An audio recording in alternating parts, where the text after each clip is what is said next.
អនុស្សាវរីយ៍ពេលដែលយើងសិមើលក្នុងមើលបានបើយើងទុកក្នុងទូស្ពាអាចនឹងការអាច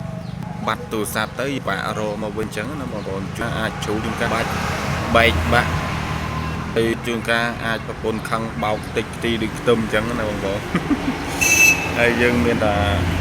ថតផុស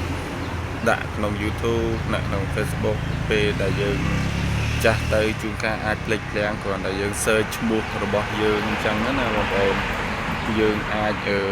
មើលឃើញរូបថតអនុស្សាវរីយ៍ចាស់ជាមួយមនុស្សជាទីស្រឡាញ់របស់យើងនិងកូនរបស់យើង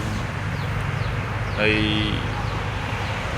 នឹងសាងពេលវេលាច្រើនដើម្បីផុសទុកមើលពេលដែលយើងចាស់ទៅនេះខ្ញុំនិយាយហើយនិយាយទៀតក្នុងគ្រប់វីដេអូគឺខ្ញុំផុសដើម្បីទុកចាស់ទៅចាស់មើលបាទ